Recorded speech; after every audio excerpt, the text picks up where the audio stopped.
ಕೃಷ್ಣರಾಜಪೇಟೆ ವರದಿ. ಹರಿಹರಪುರ ಸರ್ಕಾರಿ ಪ್ರೌಢಶಾಲೆಯಲ್ಲಿ ಏಕಪೋಷಕ ಮಕ್ಕಳಿಗೆ ಉಚಿತ ನೋಟ್ಬುಕ್ ವಿತರಣೆ. ತಾಲೂಕಿನ ಹರಿಹರಪುರ ಗ್ರಾಮದ ಸರ್ಕಾರಿ ಪದವಿ ಪೂರ್ವ ಕಾಲೇಜಿನ ಪ್ರೌಢಶಾಲೆ ವಿಭಾಗ ಏಕಪೋಷಕ ಮಕ್ಕಳಿಗೆ ಶ್ರೀ ಕ್ಷೇತ್ರ ಧರ್ಮಸ್ಥಳ ಗ್ರಾಮಾಭಿವೃದ್ಧಿ ಯೋಜನೆ ವತಿಯಿಂದ ಉಚಿತ ನೋಟ್ಬುಕ್ ವಿತರಣಾ ಕಾರ್ಯಕ್ರಮವನ್ನು ಅರ್ಥಪೂರ್ಣವಾಗಿ ಹಮ್ಮಿಕೊಳ್ಳಲಾಗಿತ್ತು. ಸಮಾಜ ಸೇವಕರಾದ ಆರ್ಟಿಒ ಮಲ್ಲಿಕಾರ್ಜುನ್ ಅವರ ಆಪ್ತ ಸಹಾಯಕರಾದ ಗಂಜಿಗೆರೆ ಮಹೇಶ್ ಅವರು ದೀಪ ಬೆಳಗಿಸುವ ಮೂಲಕ ಕಾರ್ಯಕ್ರಮವನ್ನು ಉದ್ಘಾಟಿಸಿದರು.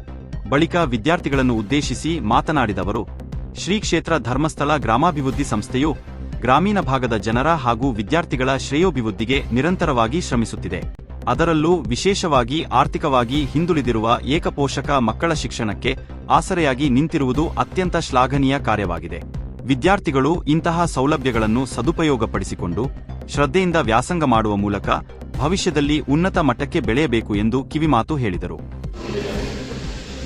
ನಿಮ್ಮೆಲ್ಲರ ಭವಿಷ್ಯ ಉಜ್ವಲವಾಗಬೇಕು ಅನ್ನೋದಕ್ಕೆ ಸಾಕ್ಷಿಯಾದಂಥ ಕಾರ್ಯಕ್ರಮ ಅಂತಂದು ಇಂದಿನ ನೋಟ್ಬುಕ್ ವಿತರಣಾ ಕಾರ್ಯಕ್ರಮ. ಮಕ್ಕಳ ನಿಮಗೆ ನಿನ್ನೆ ಇದು ಡೈಲಿ ಓದಬೇಕಂತ ಅಭ್ಯಾಸ ಮಾಡಬೇಕಂತ ಶಿಕ್ಷಣಕ್ಕೆ ಏನು ಬೇಕಿದೆ ಅಂಥದಂಥ ಒಂದು ಪೇಪರನ್ನು ಕೊಟ್ಟಿದ್ದಾರೆ. ಪತ್ರಿಕೆ ಪೇಪರ್ ಕೊಟ್ಟಿದ್ದಾರೆ. ಯಾವ ಪೇಪರ್ ಅಂತ ಗೊತ್ತಾಗ್ತದೆ? ಏನಂತ ಏನಿದೆ ಗೊತ್ತಿಲ್ಲ. ಓದಿನ ಪ್ರಶ್ನೋತ್ತರ ಪತ್ರಿಕೆ ಅದು ಪ್ರತಿನಿತ್ಯ ಅದನ್ನು ಓದಿ ಅದನ್ನು ಒಂದು ಫೈಲ್ ಮಾಡಿ ಇಟ್ಕೊಳ್ಳಿ. ಸರ್ ಜೊತೆ ಫೈಲ್ ಮಾಡಿಟ್ಟು ನೆಕ್ಸ್ಟು ಸಿಲೆಬಸ್ ಚೇಂಜ್ ಆಗೋವರೆಗೂ ಅದೇ ಪೇಪರ್ ಆಗುತ್ತೆ.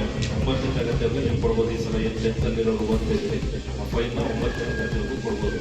ಚೆನ್ನಾಗಿ ಓದಿ ನಿಮ್ಮ ಭವಿಷ್ಯಕ್ಕೆ ಏನು ಬೇಕಿದೆ ಇವತ್ತಿನ ಏನಾದ್ರು ಪಾಠ ಮಾಡ್ತಾರೆ ಅದಕ್ಕೆ ಅನುಗುಣವಾದಂಥ ಪ್ರಶ್ನೋತ್ತರಗಳಿದೆ. ಅದರಲ್ಲಿ ಎಲ್ಲರೂ ದಯಮಾಡಿ 1 ಅವರ್ ಅದನ್ನು ಪೇಪರ್ನ ಮನೆಯಲ್ಲಿ ನಿಂತ್ಕೊಂಡು ಓದಿ.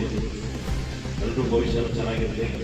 ಮತ್ತು ಸಿಂಗಲ್ ಪೇರೆಂಟ್ ಅಂತ ಹೇಳೋದು ತುಂಬ ಬೇಸರ ಆಗ್ತದೆ. ನೀವು ಸಿಂಗಲ್ ಪೇರೆಂಟ್ ಎಲ್ಲ ನಿಮ್ಮ ಜೊತೆ ನಿಮ್ಮೆಲ್ಲ ಸ್ನೇಹಿತರುಗಳಿದ್ದಾರೆ, ಟೀಚರ್ಸ್ ಇದ್ದಾರೆ, ಸರ್ವ ಒಳಗಡೆ ಕೂತಿರ್ಬೇಕು ಅಂತ ಮಾತಾಡ್ತಾ ಇದ್ದಾರೆ. ನಾವು ನಮ್ಮ ಮಕ್ಕಳಿಗಿಂತ ನಮ್ಮ ಶಾಲೆ ಮಕ್ಕಳುಗಳನ್ನ ನಮ್ಮ ಮಕ್ಕಳು ಅಂತ ತಿಳ್ಕೊಂಡು ಬೆಳಿಗ್ಗೆ ಸಂಜೆವರೆಗೂ ಅವ್ರ ಜೊತೆ ಇರ್ತೀವಿ. ಒಳ್ಳೆ ಮಕ್ಕಳಿದ್ದಾರೆ. ಒಬ್ಬರ ಬಗ್ಗೆ ಒಂದು ಹುಡುಗಿ ಬಗ್ಗೆ ಹೇಳಿದ್ರು, ತುಂಬ ಎಕ್ಸ್ಪ್ಲೇನ್ ಮಾಡೋದಲ್ಲ, ತುಂಬ ಚೆನ್ನಾಗಿ ಓದ್ತಾ ಇದ್ದಾರೆ ಅಂತ ಹೇಳಿದ್ರು.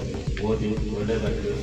ನಮ್ಮ ಮಲ್ಲಿಕಾರ್ಜುನ ಸರ್ ನಮಗೆ ಏನು ಬೇಕು ಸಪೋರ್ಟ್ ಮಾಡ್ತಾರೆ. ನಾವು ಈ ಜೊತೆ ಚೆನ್ನಾಗಿ ಓದಿ ಅಂತ ಹೇಳ್ತಾ ನಾನು ಮಾತನಾಡ್ತೀನಿ. ಧನ್ಯವಾದಗಳು.